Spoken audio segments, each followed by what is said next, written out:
अब जल्दी करो, नाटक कंप्लीट। कितनी गंदी पिक्चर है। बहुत अच्छी फिल्म है, चलो तो सही। तुम्हें कोई और फिल्म नहीं मिली मुझे दिखाने के लिए? इस फिल्म में बुराई क्या है ये बताओ तुम।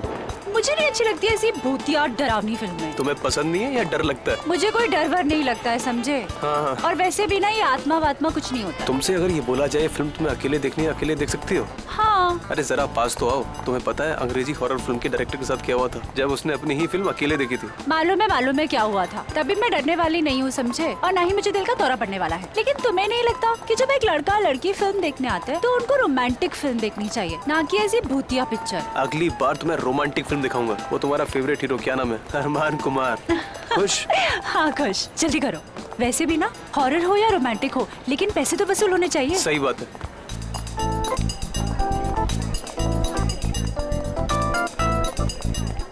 सीट नंबर क्या है? अरे वो बताएगा ना, थोड़ा आगे।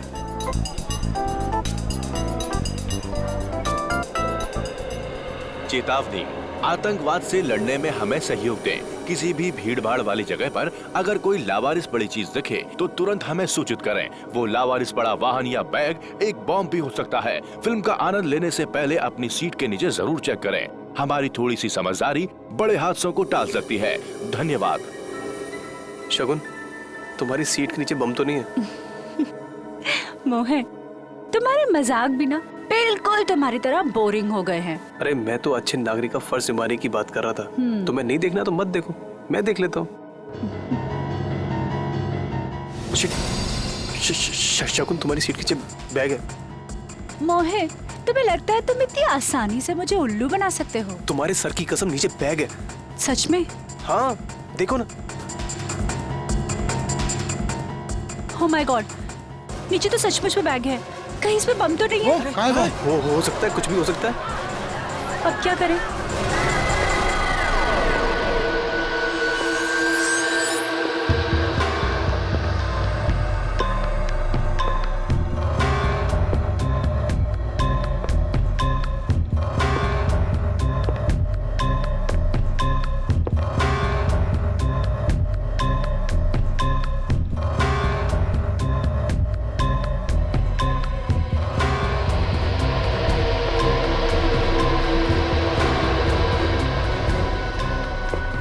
देखते हैं इस बैग में किस तरह का बम है।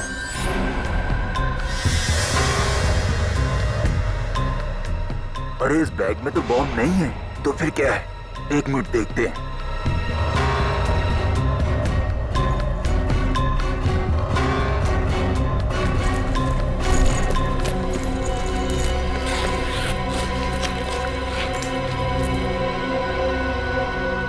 अरे ये क्या?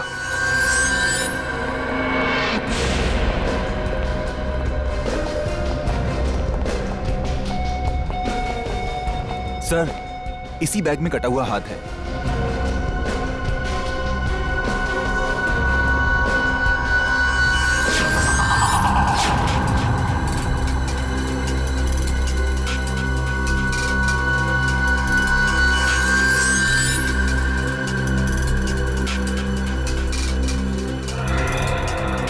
पिछला शो खत्म होने के बाद थिएटर की साफ सफाई नहीं करते हो क्या? करवाया था सर, पर उस वक्त ये बैग यहाँ नहीं था। शायद शो शुरू होने से कुछ ही मिनटों पहले किसी ने रख दिया। किसी ने लाश को पहले काटा है, छोटे छोटे टुकड़े किए हैं और अब वो उन टुकड़ों को ठिकाने लगा रहा है। साथ को यहाँ पे रखा है। शायद शरीर का बाकी सब यहीं कहीं होगा। सर चेक करना।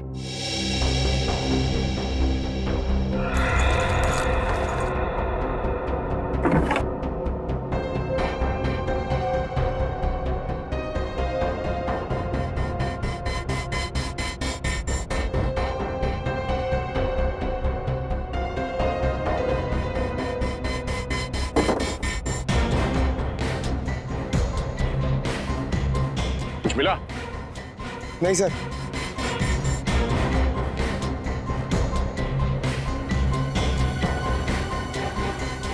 एक बात बताइए सर, ये सिनेमा हॉल अजीब जगह नहीं लगती आपको हाथ छुपाने के लिए? हाँ सर, अक्सर खूनी जंगलों में या ऐसी कोई सुनसान जगह पर लाश को ठिकाने लगाते हैं।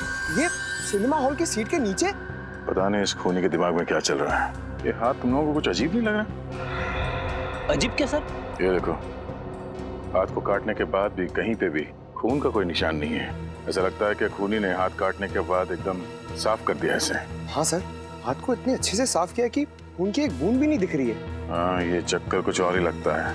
हाथ पे कहीं पे भी कोई सूजन नहीं है, न ही लाल पड़ने का कोई निशान है। मैनेजर साहब, कोई आपके थिएटर में बैग लेके आता है तो उसकी कोई चेकिंग नहीं होती? होती है सर, पर पता नहीं सिक्योरिटी ने इतनी बड़ी गलती कैसे कर दी। गलती?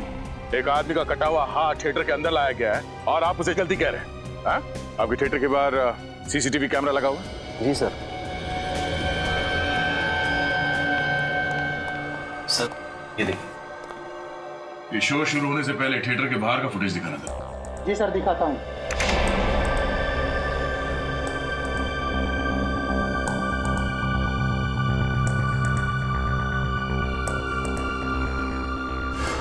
अरे सर, ये वही वाला बैग है जो हमें थिएटर के अंदर मिला था। ये है वो आदमी जो कटा हुआ हाथ थिएटर के अंदर छोड़ के गया। तो एक काम करना, ये आदमी थिएटर से कितने बजे बाहर निकला वो दिखाओ।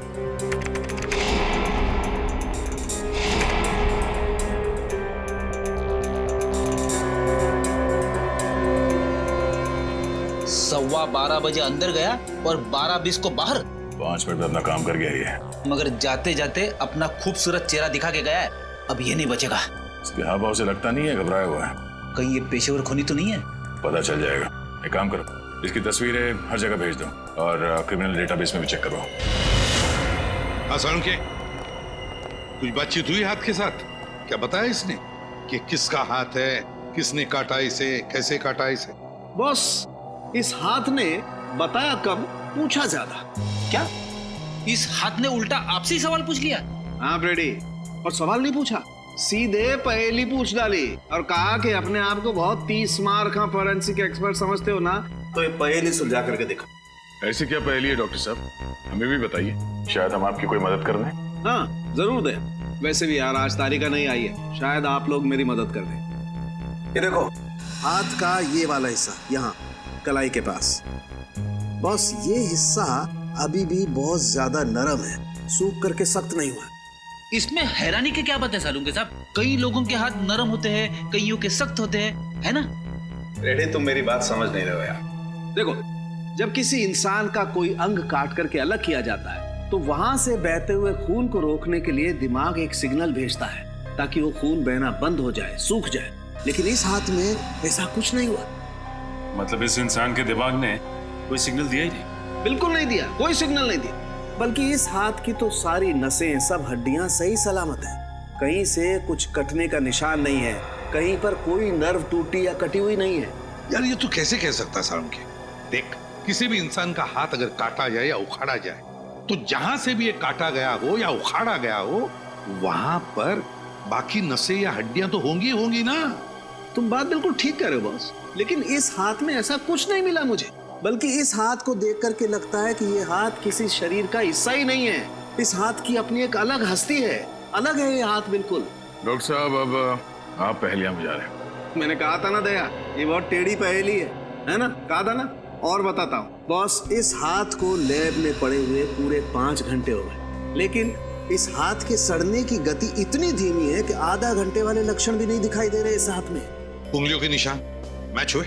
नहीं, अपने क्रिमिनल डाटाबेस में तो मैच नहीं हुए, लेकिन मैंने ये निशान दिल्ली भेजे हैं सेंट्रल डाटाबेस में। वहां पर तो हर आम आदमी की उंगलियों के निशान होते हैं, शायद किसी से मैच हो जाए। हेलो, क्या लाश कहां पे?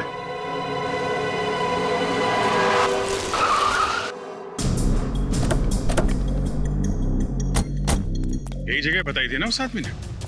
हाँ सर, लेकिन यहाँ आसपास कोई दिखाई नहीं दे रहा है।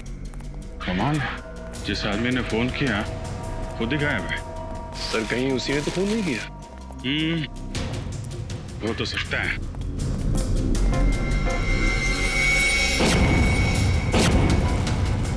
लाश?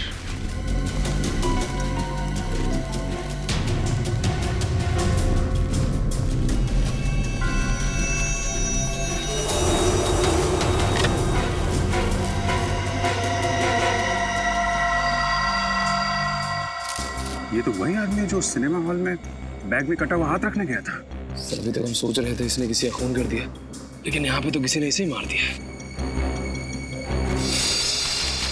चाकू मारा है।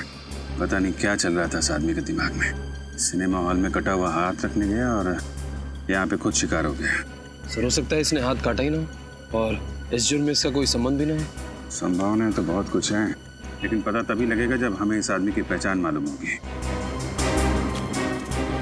इसके जेब में देखो, कोई मोबाइल, पर्स वगैरह। नहीं सर, कुछ भी नहीं। खून के छींटे।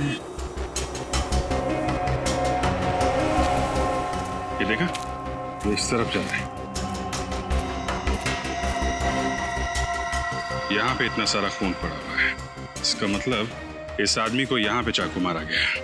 लेकिन सर अगर उसने इस आदमी को यहाँ पे मारा है तो ये यहाँ से वहां तक गया कैसे? वो चाहता तो उसको यहाँ पे भी मार सकता था। हो सकता है जब खूनी ने इसे चाकू मारा हो तो किसी ने उसे देख लिया हो और खूनी यहाँ से भाग गया, और ये आदमी यहाँ से रेंगते रेंगते यहाँ तक आया और यहाँ पे इसने अपना दम तोड़ दिया। जब इसे चाकू लगा होगा तो ये मदद के लिए चीखा चिल्लाया होगा। किसी ने इसकी चीख सुनी कैसे नहीं?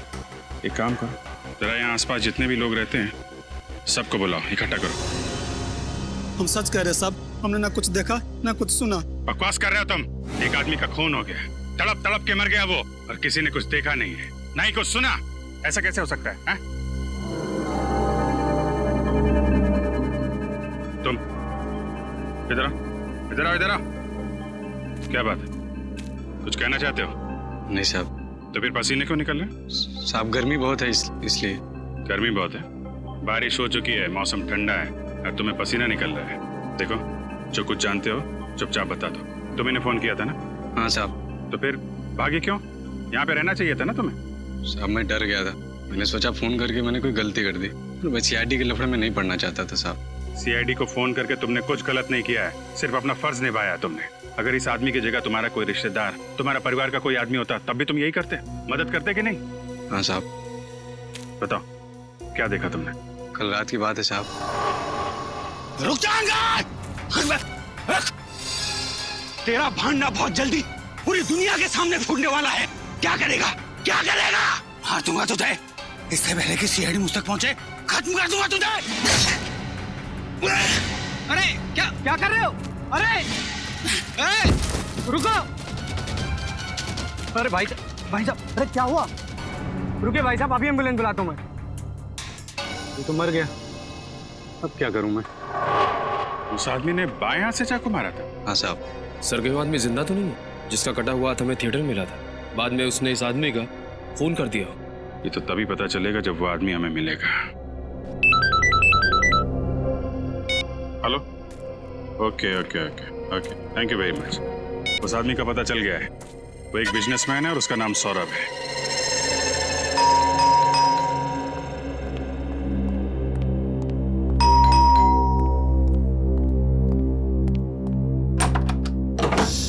जी कहिए, किससे मिलना है आप लोगों को? सौरभ जी का घर यही है ना?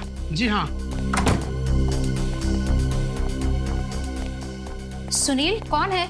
मैडम ये लोग सीआईडी से। सीआईडी से?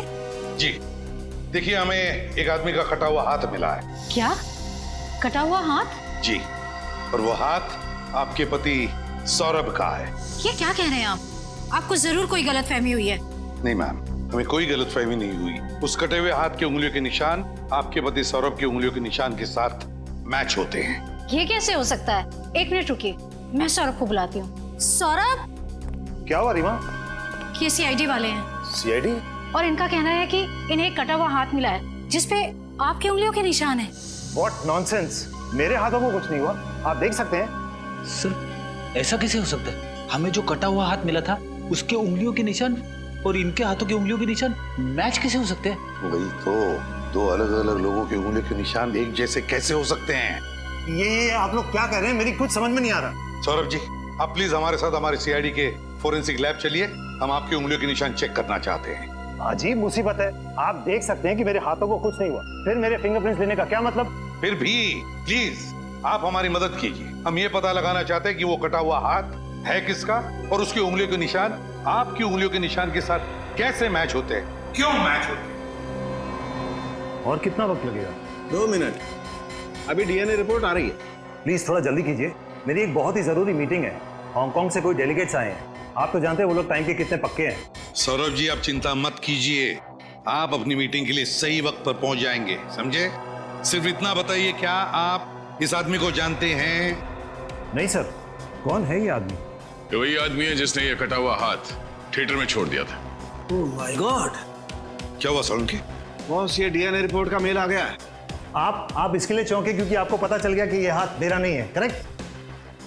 भाई साहब, मैं इसलिए चौंका कि मुझे पता चल गया कि ये हाथ है तो आप ही का।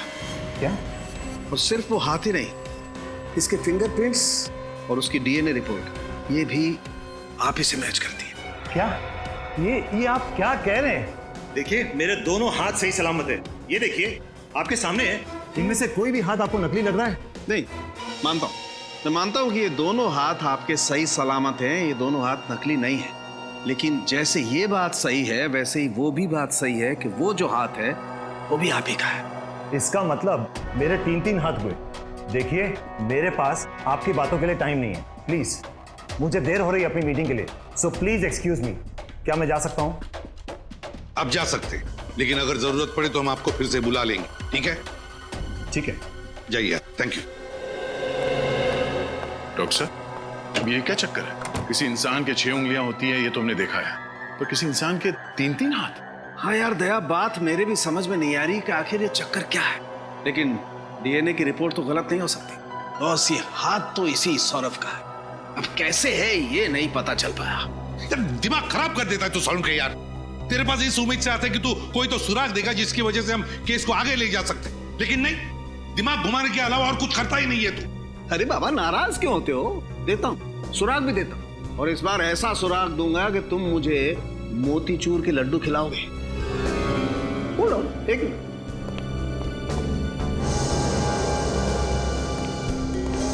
ये देखो, क्या ये? Memory chip. जी हाँ, ये मेमोरी चिप पता है मुझे कहां से मिली? कहां से मिली? ये यहां इस आदमी के कंधे पे से। ओह, ये आदमी कंधे पे इस चिप को छुपा के घूम रहा है। मतलब इस चिप में कोई गहरा राज छुपा हुआ है। बिल्कुल, और क्या गहरा राज छुपा हुआ है ये हम इस चिप को कंप्यूटर में लगा के देखते हैं। आइए।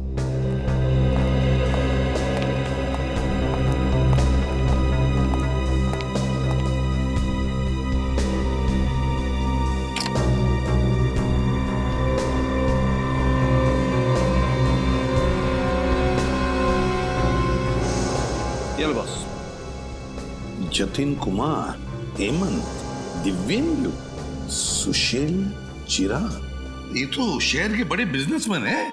हाँ सर, और वो देखो, लिफ्ट के सबसे नीचे सौरभ का नाम भी लिखा हुआ है। हाँ, मगर सर ये मरा हुआ आदमी चिप में इन सारे बिजनेसमैन के नाम लेके क्यों घूम रहा होगा?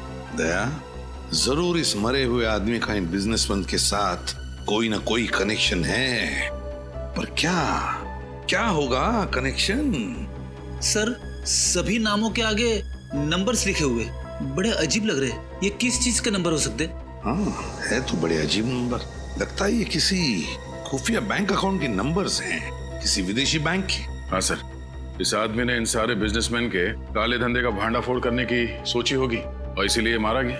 मगर सर, अगर ऐसा है तो फिर इस सौरभ ने इस आदमी को पहचाना क्यों नहीं? फिर हमसे झूठ तो नहीं बोल रहा था? हो सकता है सौरभ झूठ बोल रहा है हमसे। इस आदमी के कंधे में से हमें मिलती है एक मेमोरी चिप जिसमें होता है शहर के बिजनेसमैन के नाम और शायद उनके बैंक अकाउंट नंबर्स भी। और फिर ये हाथ, ये कटा हुआ हाथ जो सौरभ का है भी और नहीं भी। हाँ निखिल, बैंक वगैरह में पता किया इन नंबर्स के बारे में? किसी भी बैंक के अकाउंट नंबर्स नहीं है। अच्छा, इंटरनेशनल बैंक्स के भी नहीं है? ठीक है, अगर कोई जानकारी मिलती है तो हमें तुरंत इन्फॉर्म कर देना। सर, उस लिस्ट में जितने भी बिजनेसमैन के नाम हैं, मैं एक एक के घर से होके आ रहा हूँ। अच्छा, तो कुछ पता चला उनके नाम के आगे जो नंबर्स हैं उनका राज क्या है? नहीं सर, इसी बात की तो हैरानी है मुझे। उनमें से कोई ये नहीं जानता कि उनके नाम के आगे वो नंबर क्यों लिखा है, उसका महत्व क्या है। बड़ी जरूर कोई ना कोई महत्व तो है इस नंबर्स का इस केस के साथ। उस आदमी की लाश में से हमें ये चिप मिली है जिसमें शहर के रईस लोगों के नाम हैं और ये नंबर्स हैं। क्या हो सकते हैं ये नंबर्स?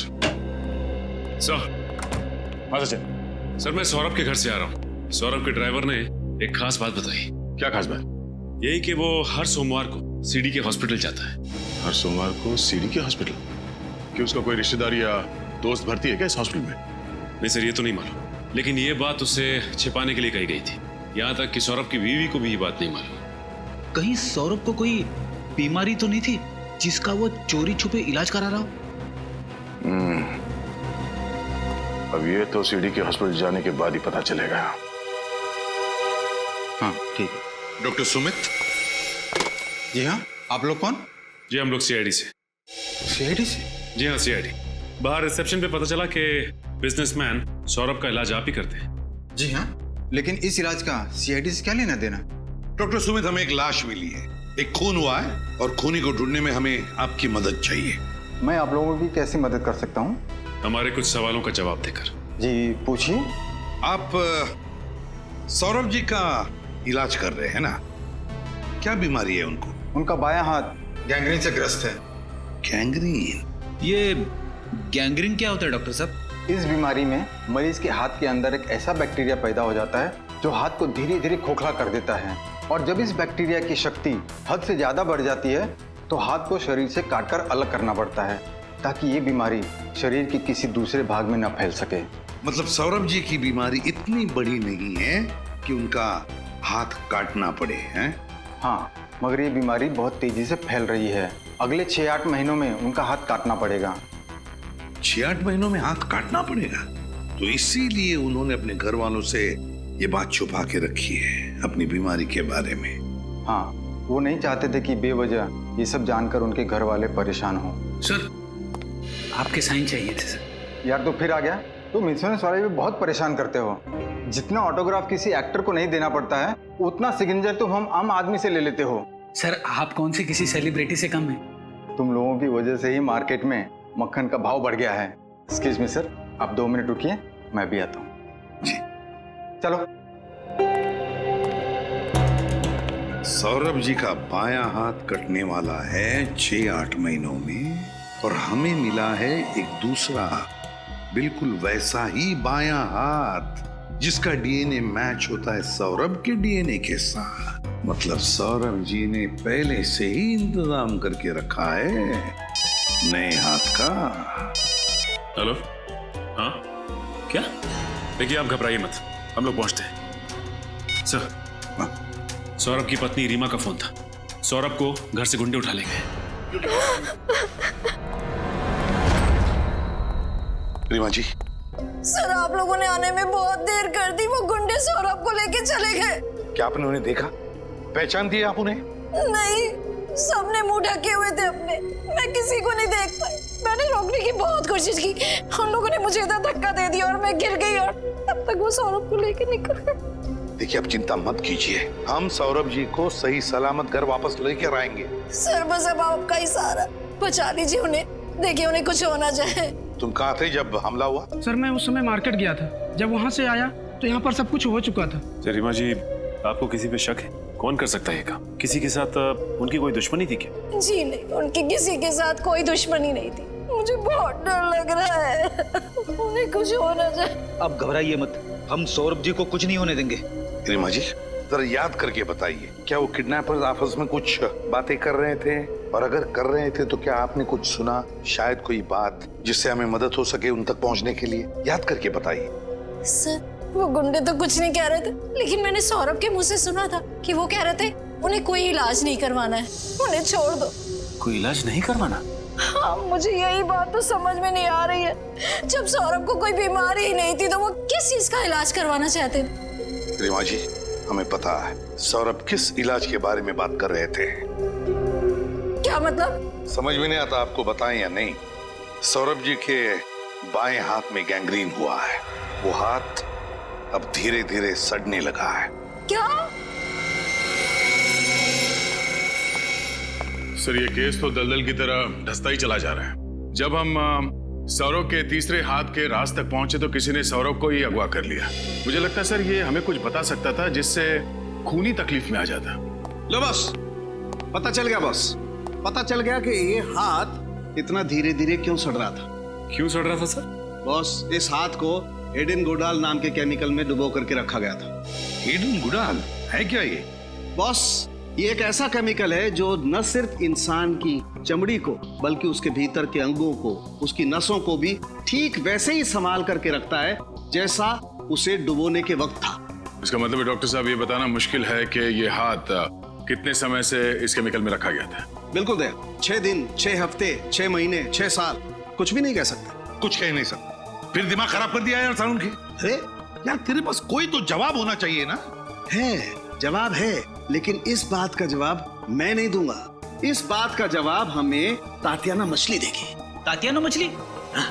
अब क्या मछली जवाब देगी सालुंके साहब? अरे यार पेडी, मछली कभी जवाब देती है क्या? अरे तो आप ही ने कहा ना। मेरा कहने का मतलब ये है कि इस बात का जवाब तातियाना मछली में है। तो सर फिर देर किस बात की, बताइए। बॉस, तातियाना मछली एक बहुत खास किस्म की डिश होती है और मुझे इस आदमी के पेट में इस मछली के अंश मिले। तो इसका मतलब है इस आदमी ने मरने से पहले ये तातियाना मछली खाई थी। बिल्कुल, और वो भी मस्टर्ड सॉस के साथ। और जहां तक मेरी जानकारी है, इस शहर में इस तरीके की डिश बहुत ही कम रेस्टोरेंट्स में मिलती है। तो हमें पता लगाना पड़ेगा कि शहर में ऐसे कितने होटल्स हैं जहां पर ये तातियाना मछली मिलती है। एक्सक्यूज मी, रेस्टोरेंट का मैनेजर कौन है? मैं हूँ। ये आपके यहाँ तातियाना मछली मिलती है क्या? तातियाना मछली? जी नहीं, हमारे यहाँ पर पात्राना मछली मिलती है। ये आदमी क्या आपकी रेस्टोरेंट में आया था? जी नहीं। Thank you. कुछ पता चला? नहीं सर, कुछ पता नहीं चला। कुछ पता नहीं चला सर। अच्छा, वो सामने रेस्टोरेंट है, उसमें देखते हैं।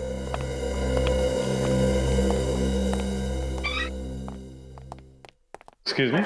आइए आइए सर, आप अच्छे मौके पे आए हो सर। आज हमारे रेस्टोरेंट के 5 साल पूरे हो गए सर, इसीलिए आज यहाँ पे हर डिश पे 30% डिस्काउंट है सर। अरे वाह, ये तो बड़ी अच्छी बात है। होटल की वर्षगांठ आपको बहुत बहुत मुबारक। शुक्रिया। कहिए सर, क्या खाना पसंद करेंगे आप? जी, हमें तातियाना मछली खानी है। मिलेगी? मिलती है सर, बल्कि वो हमारे रेस्टोरेंट की खासियत है सर।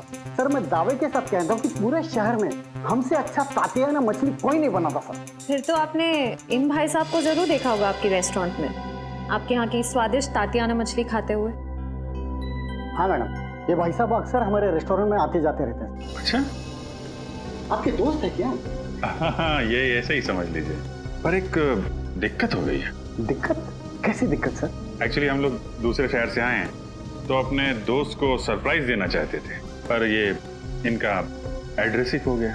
पता खो गया? हाँ जी, उनके मुंह से आपकी रेस्टोरेंट का नाम कई बार सुना था, तो सोचा तुक्का मार लेते हैं, शायद आपके यहाँ से पता मिल जाए हमें। हाँ जी जी, मिस्टर अंगद हमारे रेस्टोरेंट से अक्सर होम डिलीवरी मंगवाते हैं। अच्छा अच्छा, इनका नाम अंगद है। कुछ कहा आपने? अरे नहीं, ये क्या कहेगा, काफी दिनों से अंगद से मिला नहीं है ना, तो कुछ भी बोलता है। अच्छा अच्छा, रमेश जी सर, अपने कंप्यूटर से मिस्टर अंगद का पता निकाल के देना सर को।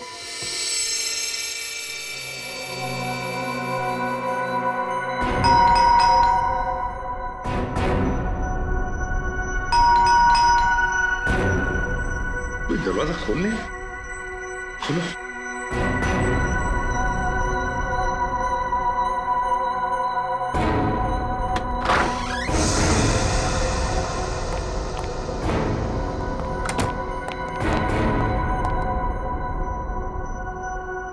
घर तो खाली है, कोई भी नहीं है घर में। देखो जरा।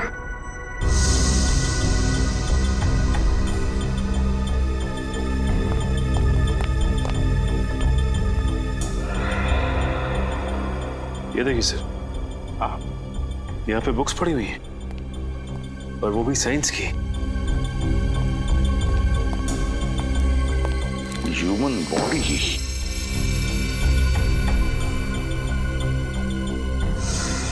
DNA replication standard facts.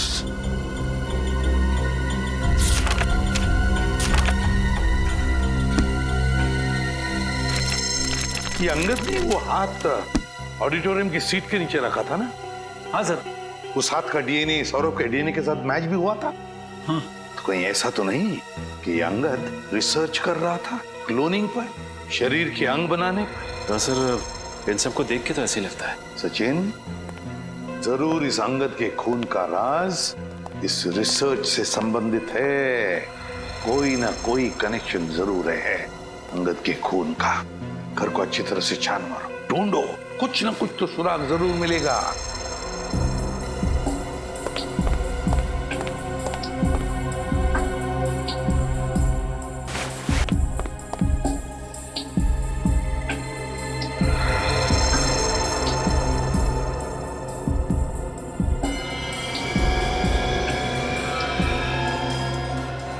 Sir,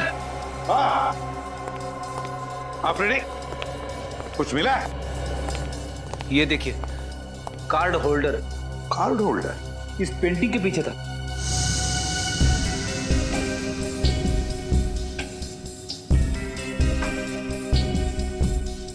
ये मेटल का कार्ड है। ये कोई मामूली कार्ड नहीं लगता। मामूली तो नहीं है फ्रेडी, ये कोई खास कार्ड है, किसी खास चीज का कार्ड, और इसीलिए तो इतना छुपा के रखा है इसे इस पेंटिंग के पीछे। ये आदमी इस कार्ड का इस्तेमाल किस चीज के लिए करता होगा? कोई तो चीज है इस घर में, शायद कोई अलमारी, कोई दरवाजा, कोई ड्रॉर जो खुलता है इस कार्ड से। ढूंढो घर को अच्छी तरह से, देखो है कोई ऐसी जगह जहां पे एक कार्ड लग सकता है।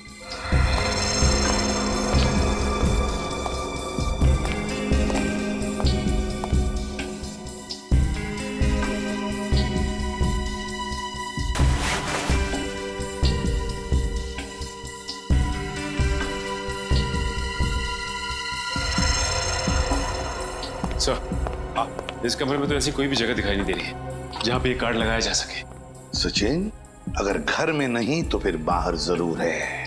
बाहर जरूर है। ये अंगद जरूर बार बार बाहर जाता था, किसी ऐसी जगह जहां पर इस कार्ड से कोई बंद दरवाजा खुलता है, कोई ऐसा दरवाजा जिसके पीछे इस केस का राज छुपा है। सर, हाँ, पड़ोसी ने हमें बताया था ना कि खुद की गाड़ी होने के बावजूद भी अंगद आने जाने के लिए रिक्शा का इस्तेमाल करता था। तो रिक्शा स्टैंड पे जाकर अच्छी तरह से पूछताछ करो, पता लगाओ ये अंगद जाता कहाँ था। आपको ऑटो में बैठना ज्यादा पसंद है या टैक्सी में? वैसे तो मुझे अपनी गाड़ी ज्यादा पसंद है, लेकिन हाँ, ऑटो का अपना अलग ही मजा है। क्या है कि दोनों तरफ से ऑटो खुला होता है, हवा अच्छी है। ये बात तो है। कभी कभी मुझे लगता है कि मैं भी एक ऑटो खरीदूं, ब्यूरो में आने जाने के लिए। आइडिया बहुत अच्छा है, अब तक खरीदा क्यों नहीं? डर लगता है कहीं रास्ते में किसी ने रोक लिया तो, यहाँ वहाँ ले जाने के लिए, फिर तो ब्यूरो में पहुँचने में देर हो जाएगी। और आप तो जानते हैं एसीपी साहब मुझे। ये बात तो है। एक मिनट, कहिए साहब, कहाँ जाएंगे? जाना कहीं नहीं है, बस हम लोग सीआईडी से। सीआईडी? जी हाँ, सीआईडी से। ये इस फोटो को ध्यान से देखो। क्या इस आदमी को तुमने अपने ऑटो में बैठा के कहीं छोड़ा है? नहीं साहब, हमारी ऐसी किस्मत कहाँ कि हम इनको छोड़ें, ये हमारी ऑटो में जाएं। क्या मतलब? साहब, ये तो सिर्फ और सिर्फ पप्पू की ऑटो में जाते हैं और किसी की नहीं। पप्पू की ऑटो में? जी साहब, और ये पैसे भी मीटर से नहीं देते साहब। मन किया तो 500 रुपए, मन किया तो 1000 रुपए। ये पप्पू के लिए लॉटरी की टिकट के जैसे हैं साहब। जिस दिन ये पप्पू की ऑटो में बैठते हैं, पप्पू किसी को नहीं बैठाता। अच्छा, ये पप्पू को ऑटो में बैठा के लेके कहाँ जाता?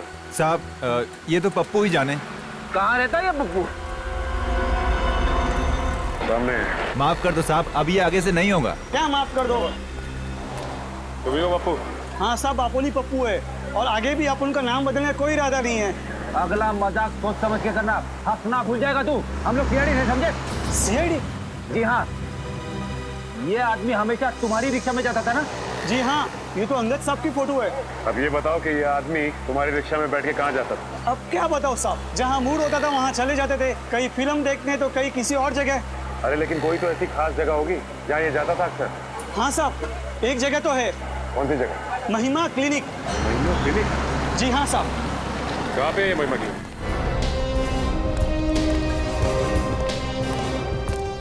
सर, ये क्लिनिक है या खंडर? इसे देख के ऐसा लगता है जैसे महीनों से यहाँ पे कोई आया नहीं। ऐसे कैसे हो सकता है सचिन? रिक्शा वाला तो कह रहा था कि अंगद हर रोज यहाँ पे आता है।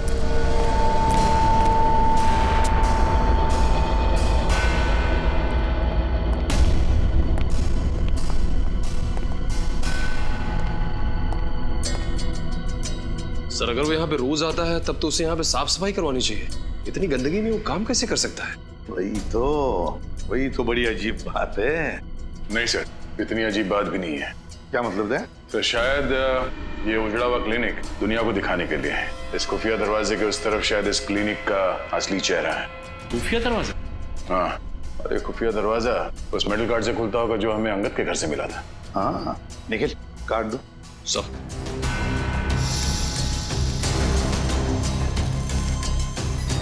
देखो जरा दया, कहीं तो इसका स्लॉट होना चाहिए फिर तो।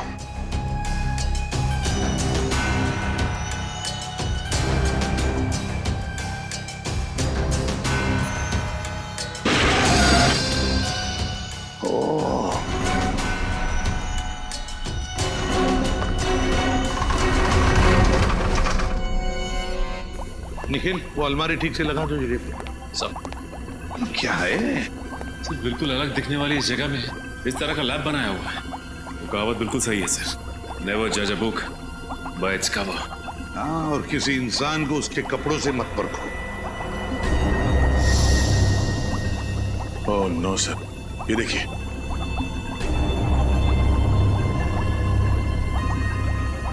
माय गॉड, पहले कटा हुआ हाथ, कटी हुई टांग। सिर्फ कटी हुई टांग नहीं सर, शरीर के और भी कई कटे हुए अंग पड़े हैं यहाँ पे। क्या चल रहा है यहाँ पर समझ में नहीं आ रहा।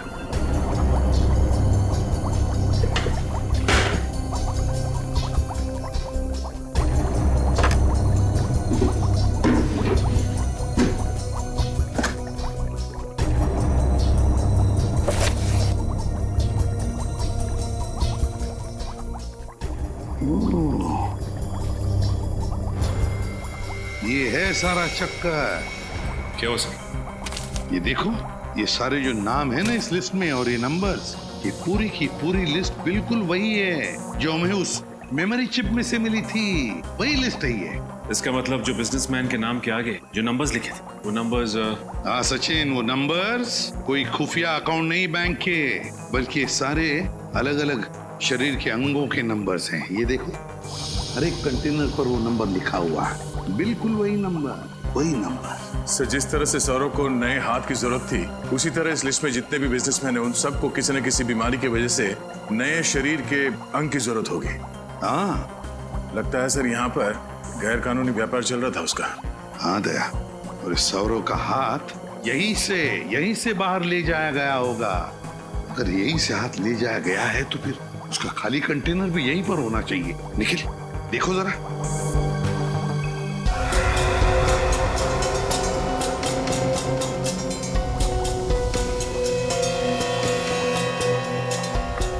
सर, हाँ, ये रहा वो खाली कंटेनर।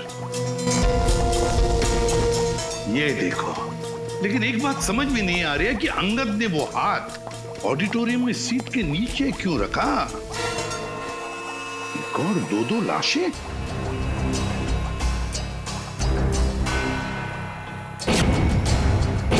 दो लाशें, पलटाओ जरा।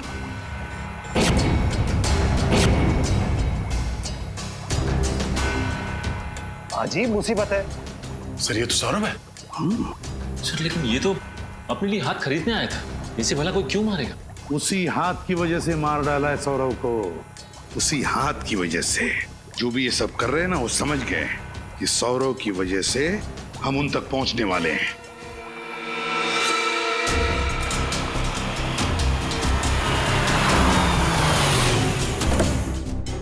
सीआईडी वाले सौरभ को ढूंढते ढूंढते यहाँ कभी भी पहुंच सकते हैं, इसलिए हमें इसी वक्त अपना सारा सामान बांध के निकलना होगा। अगर बॉस सीआईडी वाले यहाँ आ गए तो मार डालो एक एक को, कोई भी यहाँ से बच के निकलना नहीं चाहिए। पर बॉस हम अपना सारा सामान लेकर जाएंगे कहाँ? उसकी फिक्र तुम मत करो, बड़े बॉस ने नया अड्डा तलाश कर लिया है, अब हमें बस बॉस का इंतजार करना है। बॉस, यहाँ सब ठीक है ना? हाँ बॉस, हम बस अपना सारा सामान लेकर निकलने वाले थे। वैसे बॉस, ये सारा सामान हम लेकर जाएंगे कहाँ? हमारा अगला अड्डा? हटाओ उसे। ओके बॉस, हमें यहाँ से जल्द अपना सामान लेकर निकलना होगा। चलो जल्दी से अपना सामान समेटो।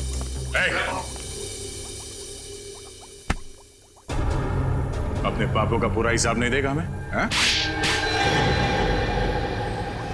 मुझे अपने काम में कोई बुराई नजर नहीं आती। जिन लोगों के पास हाथ नहीं होते उन्हें हाथ देते थे, जिनके पास पैर नहीं होते थे उन्हें पैर देते थे, जिनकी किडनी फेल हो जाती थी उन्हें किडनी, जिनका लीवर खराब हो जाता था उन्हें लीवर।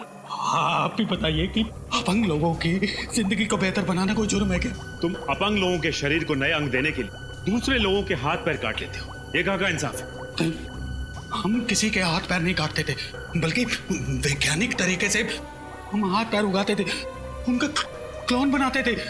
इसीलिए तो सौरभ के नए हाथ का डीएनए उसके साथ मैच करता था। मगर गैर कानूनी है ये इलाज, समझे? गैर कानूनी, ना सिर्फ हमारे देश में बल्कि पूरी दुनिया में। इसीलिए तो ये काम मैं चोरी चुपके किया करता था।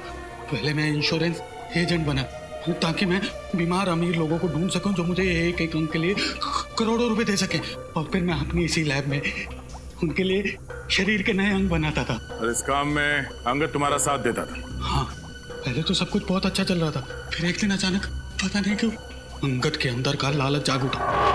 अंगद, सब ठीक चल रहा है ना? हाँ बॉस, सब ठीक ठाक चल रहा है। वेरी गुड, लगे रहो। देखना एक दिन मैं अपने इस गैर कानूनी इलाज के दम पर पैसों का बहुत बड़ा महल खड़ा कर लूंगा। वाह, अपने लिए पैसों का महल और हमारे लिए झोपड़ी, लेकिन ये तो बहुत नाइंसाफी हुई ना। मतलब ये कि अब हमें आपके फेंके हुए टुकड़े नहीं चाहिए, पार्टनरशिप चाहिए हमें, और वो भी पूरी 50-50 की साझेदारी। हो, तो तुम्हें साझेदारी चाहिए? अरे ऐसा बोलना था ना यार, शर्मा क्यों रहा था?